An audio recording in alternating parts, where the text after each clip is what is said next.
Iniciamos con salud y previsión del día de hoy y ya está con nosotros Horacio Montenegro. Horacio. Buenos días a nuestros panelistas. Hoy vamos a hablar sobre un tema muy interesante y que se habla bien poco en los espacios y programas de salud, que es sobre el autismo. Para esto tenemos invitado al señor Fausto Hernández. Él es economista y fundador del Centro Educativo del Autismo, CEDAW.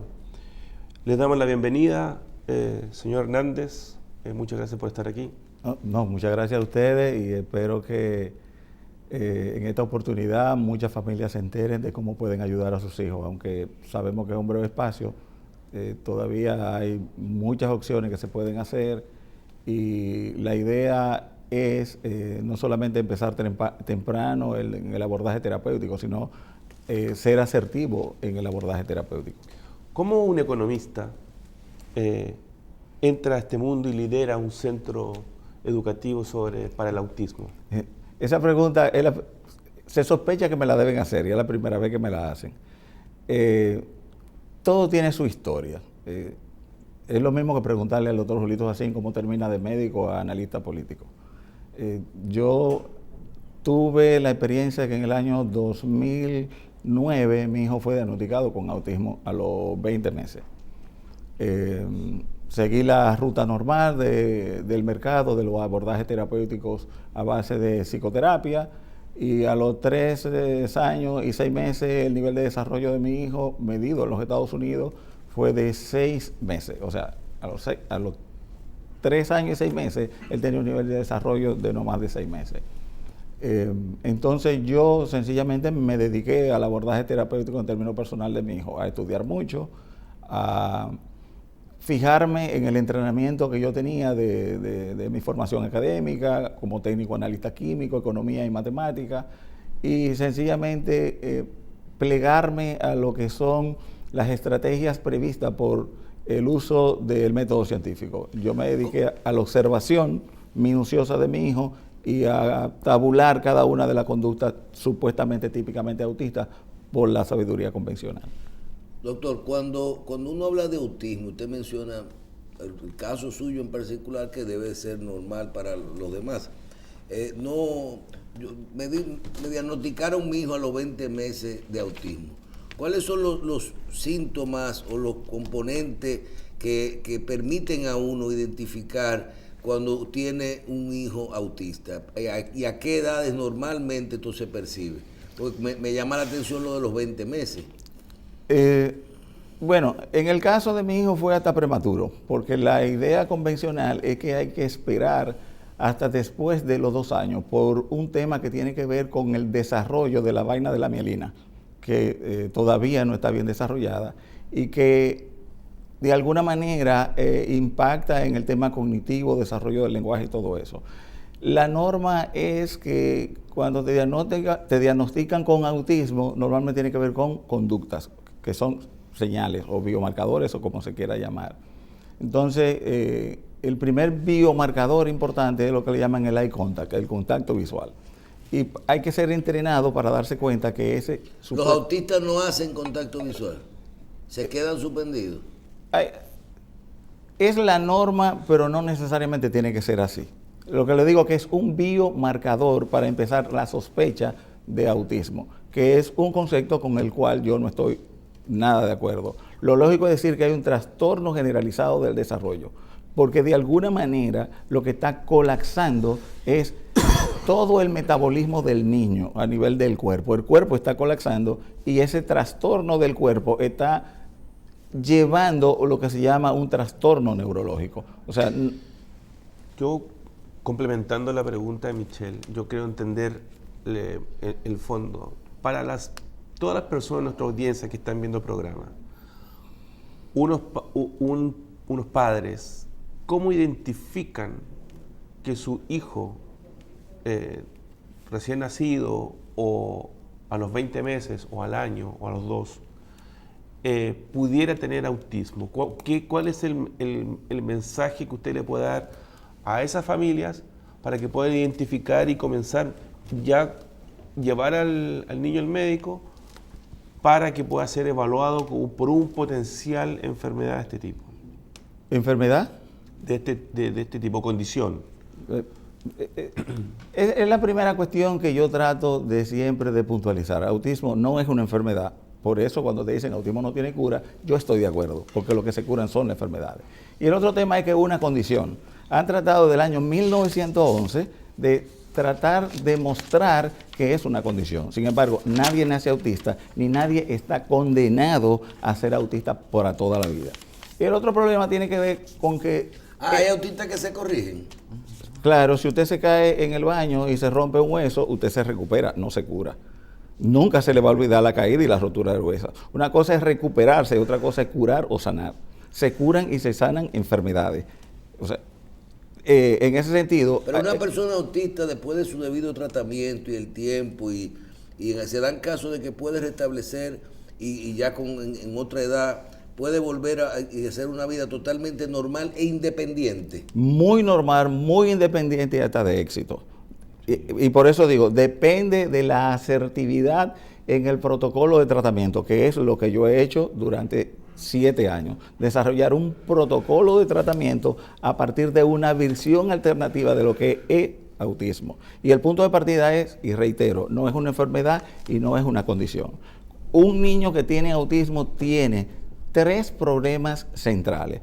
Tiene lo que se llama inflamación intestinal, tiene toxicidad por metales, sobre todo metales pesados y a su vez aluminio, y tiene un problema de activación de la microglía, que es el sistema inmunitario del cerebro. Entonces, esos 3 elementos deben ser el punto de partida de abordaje terapéutico. Y ese abordaje no se da con psicoterapia, a pesar de lo que los psicólogos me dicen que yo soy antiterapia. No, yo digo, primero corrija los problemas metabólicos o los truncamientos de los problemas bioquímicos que tiene el niño y luego llévelo a terapia. Porque, a ver, para entender un poco, señor Hernández, primero, yo entiendo que no respondí la respuesta como para poder...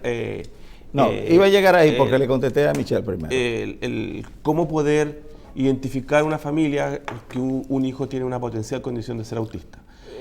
Y segundo, por lo que yo escucho, usted tiene usted lo que propone es una terapia alternativa a lo que hoy día los protocolos médicos, científicos indican que hay que tratar a un niño con una condición de autismo. ¿Eso es así para que pueda avanzar con las dos Pero más preguntas? que terapia, yo estoy apostando y estoy difundiendo el abordaje a nivel de regeneración celular. Si yo te explico el método que yo utilicé para mi hijo, el mnemotécnico que se usa DOR, ¿cómo se llama? De desintoxicación. Tiene que haber un proceso de desintoxicación de metales pesados y sobre todo de aluminio. El otro tema tiene que ver con oxigenación. El niño no está oxigenando bien y por eso no hay buena respiración a nivel celular. El otro problema tiene que ver con nutrición y el otro problema tiene que ver con, ¿cómo se llama? Con corrección del ciclo de metilación que tenga el suelo. Si usted busca estadística, la mayoría, el 90% de los niños que tienen autismo tienen un polimorfismo genético en el MTHFR, que es ¿cómo te digo? Es algo que comparten con los niños de síndrome de Down. Ahora, lo que estoy diciendo es, tiene que resolver los problemas metabólicos que están afectando toda la estructura del metabolismo de estos niños.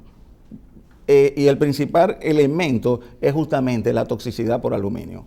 Toxicidad que puede venir desde la madre, por las vacunas que le ponen, por, qué sé yo, desodorante que usan, y muchísimos elementos que conllevan a una carga tóxica que durante el embarazo a nivel intrauterino puede pasar la placenta y afectar el hipocampo del niño. Por tanto, desde el proceso embrionario hay lo que se llaman riesgo de llegar al diagnóstico de autismo.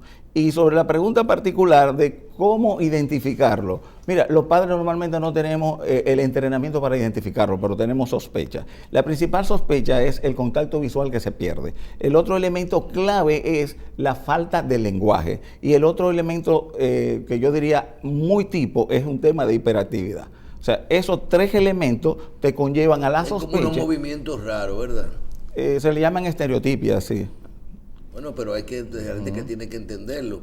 En el caso de estadística, ¿tenemos en nuestro país algún tipo de estadística en lo que tiene que ver con autismo? Por ejemplo, decir, tenemos tantos casos, se identifican tantos casos por año, tenemos tantas personas con esta condición y ¿cuál es su situación actual? La estadística, por lo menos estimado. La estimación que podemos hacer tiene que ser inferencial. Nosotros tenemos un sistema nutricional y un tema que no se dice ahora, no se puede hablar mucho ahora, un proceso de vacunación que es muy similar a los Estados Unidos. Entonces, los Estados Unidos en el año 2000, por ejemplo, la tasa era 1 sobre 50 niños. Hoy día está 1 sobre 34. O sea, si yo te hago el símil, nosotros podríamos andar alrededor de 1 sobre 40, probablemente. Lo que pasa es que tú no tienes suficientes casos identificados y registrados. El CAI, por ejemplo, cuando está atendiendo a 300 niños, el proceso de terapia que ellos ejecutan, normalmente tienen 500 o 600 esperando. Además, en las demás provincias, que no es Santo Domingo, creo que Santiago también hay un CAI, no tienen dónde asistir. ¿Los CAI solo son para autistas? No. El CAI es Centro de Atención, Síndrome de Down, parálisis cerebral y cualquier otro tipo de discapacidad. Solo que metieron el autismo ahí, pero el autismo no es una discapacidad. ¿Y existe en el país la cantidad necesaria de personal especializado para atender los casos de autismo? No, porque el punto de partida es que autismo es un trastorno neurológico. Y con esa ruta en los Estados Unidos se gastan alrededor de $25,000 millones en soporte a las familias de niños con autismo. Y todo el abordaje terapéutico basado en el ABA o Applied Behavioral Analysis tiene una tasa de recuperación bastante baja. Entonces, el entrenamiento está sesgado hacia los psicólogos, neurólogos y psiquiatras con esa visión de trastorno neurológico. Pero no hay una demostración, porque lo que está detrás es la idea de una mutación genética heredada que te genere problemas. Sin embargo, cuando hasta gemelos lo estudian, el resultado es que el gen que ha mutado siempre es distinto. O sea, en la búsqueda del gen estamos desde el 1911, porque lo que se hizo fue, y esto es fundamental para la historia, que Eugene Bleuler, que estaba en una clínica en Suiza en el año 1911, atendía a jóvenes y niños que tenían esquizofrenia. Y a uno que se aislaba de los demás, él le llamó autista. Y de ahí el término. Él cambió la palabra A por la M, de mutismo a autismo, y así se ha quedado. Y se ha quedado como un trastorno neurológico, que en ese momento es típico de la medicina llamarle un idiopathic condition. O sea, como no sabía, era una condición idiopática y se ha quedado el nombre. Pero lo correcto es decir trastorno generalizado del desarrollo. Doctor Hernández, cuando usted conversábamos en la pausa, usted hablaba de que usted ha especializado el centro, o sea, lo que es el CEDAW que usted dirige, no como un centro abierto en este momento, sino que usted tiene más de 7 años especializado, primero en educarse, y de ahí se decidió educar, enseñar a los demás en esto. En ese contexto, correcto, explíquenos cuál es su experiencia y cuál es el trabajo que realiza la fundación o el centro como en su día a día. Bueno, hasta ahora yo no tengo local y pensaba abrir, y el tema de la pandemia que no permite aceptar a los niños interrumpió ese proceso. Lo que yo he estado haciendo con soporte de personas que están a mi lado es difundir una nueva visión alternativa al concepto tradicional de autismo. Y ¿qué es lo que yo hago? Doy talleres, entreno a familia en el abordaje terapéutico a partir de un protocolo que yo he diseñado durante 7 años, que se basa todo en corregir procesos metabólicos de los niños que sobre todo tienen que ver con lo que se llama el tema de respiración a nivel celular. La célula no está respirando bien. Y hay toda una teoría preconizada por el doctor Robert Naviaux de la Universidad de California, Davis, que sostiene que en estos niños lo que está pasando es que hay un proceso de indefensión celular. O sea, en el desarrollo de estos niños, las células no están ejecutando la labor programática para las que ellas fueron creadas, sino que se están defendiendo de procesos tóxicos y eso le impide desarrollarse adecuadamente. Por tanto, hay que resolver el tema de la toxicidad, sobre todo de aluminio, y luego hay que resolver el problema de oxigenación y nutrición. Cuando usted menciona o se habla en todo el proceso, y Montenegro lo hemos vivido y Carlos, de todo lo que ha sido el cambio de conciencia con relación a la utilización de la vitamina D en el caso del COVID. A nosotros nos llamó la atención. Yo recuerdo que desde hace 2 o 3 años que yo asisto a una neumóloga, me dice la doctora Soler, siempre antes del COVID, chequeate la vitamina D, chequeate la vitamina D. Yo decía, pero ¿por qué le dan tanta importancia a eso? En el COVID, luego de 1 año y medio más de 1 año y medio de COVID, ahora vemos que lo importante era la vitamina D, más que la C y que todo esto, en esto. Háblenos de ¿qué de bueno tiene mantener los niveles altos de vitamina D en un paciente con autismo? Me voy a referir sobre todo, porque yo tengo mi tarea hecha desde hace 10 años sobre ese tema. Yo tengo contacto directo con el Vitamin D Council de los Estados Unidos, que dirige el doctor John Jacob Cannell. Recuerdo que aquí en una semana estuvo el doctor Jorge, creo, o Rojas, no me acuerdo, que habló sobre la vitamina D3, y en otro momento ustedes tuvieron a un amigo de don Julio que es Leonel Sánchez, que habló de autismo. Digo, qué casualidad que por ser la revista, estos 2 temas coincidieron en semana consecutiva. Una de las cuestiones a resolver es que la vitamina D3, primero, no es una vitamina, es una prehormona. El cuerpo humano recibe los rayos solares ultravioleta B y con el ergosterol de la piel lo convierte en vitamina D, que luego se hidroliza en, ¿cómo se llama?, en el estómago, y después pasa y se almacena en los riñones como calcitriol, que es la forma activa de la vitamina D3. ¿Cuál es la importancia de la vitamina D3? Primero, que es una hormona. Segundo, es que incide en el correcto funcionamiento del 10% de nuestra genética. O sea, que si tenemos 23.000 genes, 2.300 genes están asociados a la vitamina D3. Pero además la vitamina D3 es clave en la cognición y en el tema que tiene que ver con el sistema inmunitario. Sobre todo, si usted tiene una deficiencia crónica de vitamina D3, inmediatamente los mastocitos se activan y son la primera línea de defensa del sistema inmunitario. El otro tema es que hay un uso incorrecto sobre el tema de la vitamina D3. Y usted hizo una pregunta, el doctor, no sé si era Jorge o Rojas, que ustedes entrevistaron, sobre si primero tenía que hacerme un análisis. Sí, deben hacerse el análisis, porque la ingesta, o lo que los médicos le llaman la dosis, depende del nivel. Por eso es un incorrecto uso. La gente toma dosis, 5.000 unidades internacionales, tal cosa. 10.000. 10.000. Bueno, 3.000. Yo le voy a decir una cosa. Yo tomo 600.000 al mes. Yo. Lo que pasa es que usted tiene que saber cómo funciona. La vitamina D3 está correlacionada o tiene un efecto sinérgico sobre la vitamina A. O sea, que a medida que su cuerpo va incrementando a nivel serum, a nivel de la sangre, la vitamina D3, el cuerpo le va a demandar más vitamina A. Por eso, cuando hablan de la toxicidad de la vitamina D3, yo me río, porque la toxicidad de la vitamina D3, lo único que me están marcando es deficiencia de la vitamina A. Y viceversa. Cuando le hablan ¿cómo se llama?, de toxicidad de la vitamina A, lo que hay es una deficiencia de vitamina D3. Pero además, el uso oral de vitamina D3 necesita otros ayudantes, si usted quiere, Además, o cofactores. solo se absorbe un 30% oralmente. Se absorbe menos y ese 30% redúzcale probablemente el 60% a ese 30%, porque usted necesita 2 cofactores para metabolizarla en el intestino. Usted necesita suficiente magnesio y necesita suficiente vitamina K2.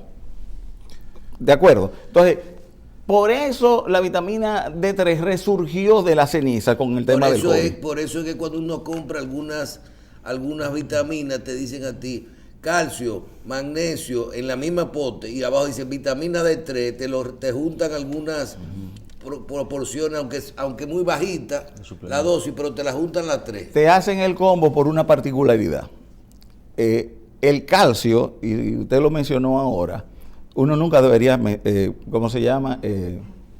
suplementarse con calcio. El calcio es el mineral más abundante del planeta, pero además es de más difícil absorción. O sea, si usted cree en la divinidad, dice, bueno, como esto es difícil, pongo mucho. Pero además, si usted no tiene los reguladores del calcio, usted va a tener mucho calcio no metabolizado y ese calcio se puede alojar en cualquier cosa. Cuando yo veo gente depende, y ya cuando las mujeres, en el caso de una mujer que pasa de 50 años, debe suplementarse calcio por tema de osteoporosis. Sí, yo sé que los médicos lo hacen y que me perdonen la clase médica. Es incorrecto.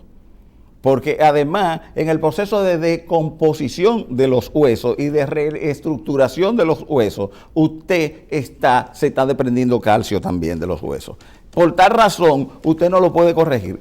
Sobre todo la gente que tiene tema de osteoporosis, y esto probablemente no tenga nada con autismo, pero yo lo uso hasta con mi hijo. La gente que tiene osteoporosis necesitan suficiente magnesio, suficiente vitamina K2 y suficiente vitamina D3. ¿Por qué razón? El magnesio es que disuelve el calcio. La vitamina D3 que lo fija, pero la vitamina K2 es que lo lleva por la oreja y lo pone donde el calcio debe ir. No que se almacene en las arterias. Muchísimas gente tienen presión alta, lo que tienen es calcificación de las arterias. Y entonces el calcio juega bien su papel si tiene los reguladores del calcio. Eso es lo que se llama la paradoja del calcio, que es altamente abundante, pero de difícil absorción. Y esa regla yo no veo que la lleven a cabo. O sea, Hernández, yo primero decir que estoy impresionado ver cómo un economista maneja estos temas de la forma que usted lo hace. Y quisiera hacer la última pregunta, porque vamos a tener que cerrar ya el programa. Su experiencia, ¿cómo fue la recuperación en base a esta terapia alternativa, con toda la información que usted maneja? ¿Cómo ha sido la evolución propia de su hijo en este proceso? Yo después le puedo enseñar un video del nivel de avance de mi hijo. Mira, lo que yo hice fue seguir la lógica del método científico, como le dije. ¿En qué se basa el método científico? Observación y experimentación. Yo tabulé mediante la observación continua de mi hijo. Yo no interrumpía nada de lo que él hacía en el día. Me dediqué 24/7 al tema de mi hijo. Tenía disrupción del sueño y yo tampoco dormía. Entonces, yo tabulé unas 23 conductas que la psicología o la tradición del tema considera como autista, 23. Y yo con 2 terapias simples y gratuitas logré derrotar 19. 2. Una, helioterapia, que es la exposición del cuerpo al sol. Y la otra, grounding, poner los pies sobre la tierra para combatir el estrés oxidativo. El gran problema de los niños con autismo tiene que ver en el estrés oxidativo que está causando el exceso de aluminio en el hipocampo. Y ahí es el centro del mundo. ¿Que de calcio camina dónde? En la grama o en la tierra. Nosotros, para el planeta, funcionamos como antenas. Entonces lo que hacemos es que cuando ponemos los pies directamente sobre la tierra, estamos absorbiendo electrones.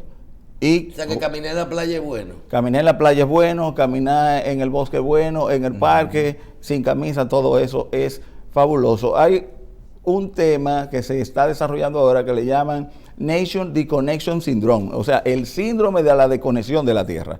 O sea, los zapatos que usamos y todo son aislantes. Y como son aislantes, nuestro cuerpo está deficiente en electrones para poder ejecutar muchos procesos metabólicos. Doctor, quisiéramos yo quiero aclarar eso, porque cuando me dicen doctor, la gente confunde que yo soy médico. Yo siempre aclaro, en charlas, talleres, ¿usted es doctor en economía? Sí, yo no soy doctor en medicina, ni tengo el doctorado, el título en economía. Yo cursé todos mis estudios doctorales de economía y no arribé a la tesis por dedicarme a otros temas, pero le agradezco el título, pero yo no lo uso. Bueno, señor Hernández, básicamente era agradecerle su participación. Le reitero, yo en lo personal estoy muy impresionado con toda la información que usted entrega. Lo felicito realmente para destacar. Y esperamos invitarlo a otro programa donde podamos tener más extenso y poder conversar sobre este tema del autismo y las terapias para toda la gente que nos está mirando, que tenga hijos o familiares con esta condición, que le puede ser de gran ayuda. Muchas gracias, señor Hernández. Estoy disponible para cuando usted quiera y les reitero algo muy dominicano. Aquí estudiando cualquiera pasa. Gracias. Gracias.